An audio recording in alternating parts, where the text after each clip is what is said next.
Bonjour, je m'appelle Karine et aujourd'hui je vous emmène en Tunisie. Bonjour à toutes et à tous, je suis Dylan et je suis ravi de vous accueillir dans ce cockpit pour parler voyage à travers le monde. Dans chaque épisode, on découvrira une destination au travers d'un itinéraire, de récits de voyage, d'anecdotes et de conseils aux voyageurs. Aujourd'hui, je vous emmène en Tunisie. La Tunisie, joyau de l'Afrique du Nord, allie harmonieusement héritage antique et modernité méditerranéenne. Avec ses cités historiques comme Tunis et Carthage, ses plages dorées bordant la Méditerranée, elle séduit par sa diversité culturelle et sa richesse culinaire aux saveurs épicées. Ses vestiges romains, tels que le Colisée d'El Djem, témoignent de son passé glorieux, tandis que ses oasis verdoyantes et ses déserts majestueux offrent des paysages à couper le souffle. La Tunisie, pays de contraste, berceau de civilisation, attire les voyageurs en quête d'authenticité et d'aventure, offrant un mélange envoûtant de traditions arabes, berbères et méditerranéennes dans un cadre ensoleillé et accueillant. Bonjour Karine. Bonjour Dylan. Nous partons avec toi pour découvrir un pays d'Afrique du Nord situé en bordure du désert du Sahara, la Tunisie. Qu'est-ce que représente cette destination pour toi ? Alors pour moi, la Tunisie, c'est la destination de l'accueil chaleureux, de la douceur de vivre, et aussi le soleil, la douceur à l'année à proximité de l'Europe, tant en hiver qu'au printemps ou même à l'automne, et une gastronomie colorée et savoureuse. Tu nous proposes de nous emmener dans les endroits incontournables de la Tunisie. Où as-tu prévu de faire débuter notre visite ?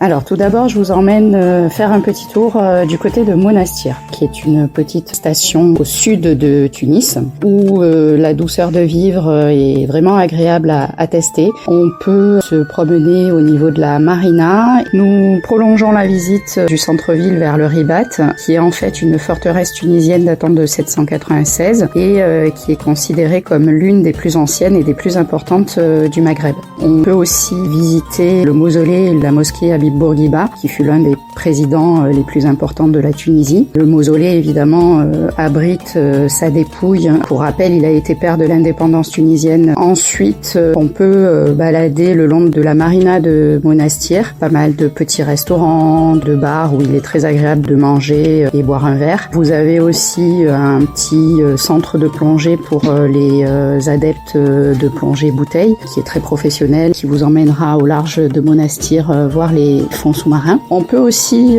balader et faire du shopping dans la Médina avec des ruelles assez animées. Éventuellement, si on veut le soir bouger peut-être un petit peu plus pour les personnes un petit peu plus fêtardes, dans ce cas-là, je conseille souvent de prendre une location de voiture ou un taxi qui se trouve assez facilement sur Monastir, un petit peu de partout, et passer la soirée vers Sousse. On peut avoir un Hard Rock Café, on a le Lotus Club et bien d'autres endroits qui en fait proposent des soirées plutôt branchées musicales avec DJ, lieux en vogue tant des Tunisiens que des touristes.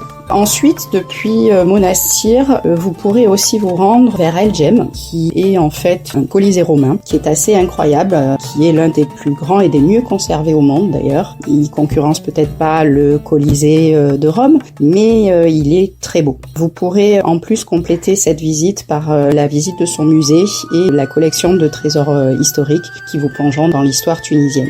Enfin, en partant d'El Djem, on peut bifurquer vers la ville de Madia, qui est une ville côtière où se rendent les Tunisiens le week-end pour profiter de très belles plages en famille. Elles sont moins connues que celles de Monastir, Hammamet, Djerba, mais elles sont tout aussi belles et un peu moins fréquentées justement par les touristes. On peut aussi découvrir un magnifique cimetière marin et son fort, le Borj el-Kébir, qui est un fort ottoman. Après avoir découvert la fabuleuse ville de Monastir, quelle est la suite de notre programme ? Je vous emmène maintenant du côté d'Hammamet, qui est une station balnéaire tunisienne au nord-est. Elle est située en fait sur la côte du Cap Bon, qui est une péninsule à environ 60 km au nord de Tunis. Donc cette station balnéaire est plutôt réputée pour ses complexes hôteliers familiaux en bord de mer. Là aussi, on peut débuter la visite par la vieille Médina, qui est assez typique et pittoresque. On peut ensuite prendre la direction de Tunis pour découvrir la ville en profondeur et visiter sa vieille médina qui est classée au patrimoine mondial de l'UNESCO. Vous pourrez ensuite partir vers La Goulette, qui est un quartier de banlieue plutôt réputé pour sa perpétuelle animation. Vous pourrez faire une pause pour le déjeuner dans un restaurant local et déguster une bonne salade méchouia, une chorba ou un couscous au poisson et finir par un bon thé à la menthe. Ensuite, l'après-midi, je vous conseillerais de partir sur l'antique cité de Carthage qui compte des monuments antiques offrant une superbe vue sur la côte environnante et c'est également un site classé à l'UNESCO. Vous continuerez ensuite jusqu'à Sidi Bou Saïd qui est un des villages pittoresques connus des touristes avec ses bâtiments blancs et ses grandes portes bleues qui surplombent la mer. Ensuite, pour ceux qui ont déjà visité les villes et les sites que j'ai évoqués précédemment, on peut leur suggérer de découvrir la péninsule du Cap Bon qui est plus agricole, c'est un petit peu le grenier de la Tunisie, qui est également moins touristique, donc on peut faire sur un deuxième voyage par exemple, pour approfondir la connaissance d'une Tunisie plus confidentielle. On peut citer le village de Korba qui est installé sur un ancien site romain. Ensuite, en remontant plus au nord, on peut admirer le fort de Kélibia et ses ruines archéologiques de Kerkouane. Donc là, on est plus pour les personnes adeptes de culturel, évidemment. On arrive ensuite au bout de la péninsule et là, c'est plutôt mon coup de cœur. C'est un stop sur la ville d'Al Awaria. Là aussi, je conseillerais un déjeuner au restaurant La Dorade qui est situé en fait à côté de Grotte et qui offre une vue juste magnifique et magique au coucher de soleil. On reprend la route en direction de Tunis. Enfin, dernier stop à Corbous où vous pourrez tremper vos pieds dans les sources d'eau chaude de cette ville. C'est une expérience locale assez insolite et marquante. Hammamet est un incontournable de notre itinéraire, c'est certain. Si nous devions terminer par une dernière ville, laquelle nous conseillerais-tu de faire ?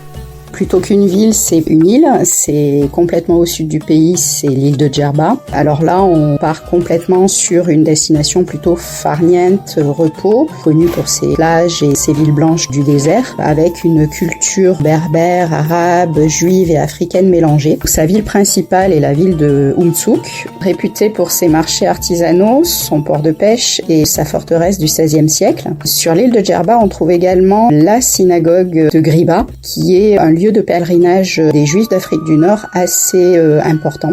Enfin, on peut aussi, au départ de Djerba, prendre un bateau et faire l'île aux Flamants Roses, une petite excursion à faire en famille. Les enfants adoreront, puisque souvent les bateaux sont des bateaux de type pirate, entre guillemets, donc ça met un petit peu d'animation familiale ludique. Et enfin, un autre village à faire, c'est le village de Guelala, qui est en fait un village de potiers. Donc vous pourrez ramener de jolis souvenirs de ce village si vous le souhaitez. Merci Karine pour ce superbe itinéraire. Quelle serait selon toi la meilleure période et la durée idéale d'un séjour en Tunisie ? La meilleure période pour se rendre en Tunisie, à mon goût, est le printemps ou l'automne, puisqu'on a une douceur et des températures très agréables. Après, pour du balnéaire, évidemment, l'été est préconisé sur juillet et août, mais il faut savoir que les températures peuvent monter jusqu'à 40. En bord de mer, on le supporte plus facilement. La durée idéale d'un séjour est plutôt de 8 jours 7 nuits pour pouvoir rayonner autour d'Hammamet ou autour de Monastir et faire plusieurs visites sur une semaine tout en alternant du repos. Est-ce que tu as des conseils de préparation pour ce voyage ?